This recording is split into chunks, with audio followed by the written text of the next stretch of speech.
ఓం శ్రీ మాత్రే నమః. Hi friends, శరన్నవరాత్రుల్లో మనం రెండవ రోజుకు చేరుకున్నాము. మరి ఈ రెండవ రోజు అమ్మవారిని ఏ విధంగా అలంకరిస్తారు, ఏవి నైవేద్యాలుగా సమర్పిస్తారు, అలంకరింపజేయవలసిన చీర రంగు ఏమిటి, అలాగే తిథులేమిటి, నక్షత్రాలేమిటి, దానాలేమిటి, మనం ఈ విధంగా పూజించడం వల్ల మనకు కలిగే ఫలితం ఏమిటి, ఇవన్నీ కూడా క్లియర్గా మనం ఈరోజు వీడియోలో తెలుసుకుందాము. శరన్నవరాత్రుల్లో మనకి రెండవ రోజు వచ్చిన అలంకారము శ్రీ గాయత్రీదేవి అలంకారము. గాయత్రీదేవిని వేదమాతగా కొలుస్తారు. గాయత్రిని మించిన మంత్రము లేదంటారు. దేవీ నవరాత్రులలో రెండవ రోజు ఆశ్వయుజ శుద్ధ విదియ అనగా మనకి అక్టోబర్ 4వ తారీఖున శుక్రవారం నాడు వచ్చింది. ఈరోజు అమ్మవారిని గాయత్రీదేవిగా అలంకరిస్తారు. ఈరోజు నక్షత్రం చిత్తా నక్షత్రం. ఈరోజు అమ్మవారికి నారింజ లేదా కాషాయ రంగు చీరను ధరింపజేస్తారు. ఈరోజు అమ్మవారిని కలువ పూలు లేదా తామర పూలతో పూజిస్తారు. అలాగే కొబ్బరి అన్నము, కొబ్బరి పాయసం వంటి వాటిని నైవేద్యంగా సమర్పిస్తారు.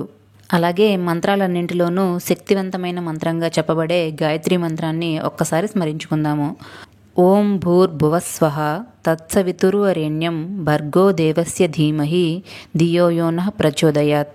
ఈ మంత్రాన్ని 11 లేదా 21 లేదా 108 సార్లు పఠించినట్లయితే జ్ఞానము కలిగి బుద్ధి తేజోవంతమవుతుందని చెబుతారు. ఈరోజు అమ్మవారిని పూజించి గాజులు దానంగా ఇవ్వవచ్చు. అలాగే ఈరోజు గాయత్రి మంత్రాన్ని అలాగే గాయత్రి కవచాన్ని చదువుకోవడం ఎంతో మంచిది. ఈరోజు ఈ విధంగా అమ్మవారిని పూజించడం వలన మనకి తేజోవంతమైన బుద్ధి కలుగుతుందని భావిస్తారు. ఇక రెండవ రోజు అమ్మవారిని బ్రహ్మచారిణీ దేవిగా కూడా పూజిస్తారు. శ్రీశైలం, ఉత్తరాది వంటి ప్రాంతాలలో ఈరోజు అమ్మవారిని బ్రహ్మచారిణీ దేవిగా కొలుస్తారు. ఈరోజు మనం జపించాల్సినటువంటి బ్రహ్మచారిణీ దేవి యొక్క మంత్రము దధనాకర పద్మాభ్యాం అక్షమాల కమండల దేవి ప్రేదతుమయి బ్రహ్మచారిణ్యనుత్తమ. అంటే ఒక చేతిలో జపమాలని కమండలాన్ని ధరించి రెండవ చేతిలో కలశాన్ని అంటే జలపాత్రను ధరించి ఈమె సాధకులలో మంచి బుద్ధిని, చిత్తాన్ని కలుగజేస్తుంది. అలాగే మనం ఈరోజు జపించాల్సినటువంటి బ్రహ్మచారిణి దేవి యొక్క మంత్రము ఓం దేవి బ్రహ్మచారిణ్యై నమః. ఈ మంత్రాన్ని 11 లేదా 21 లేదా 108 సార్లు జపించాలి.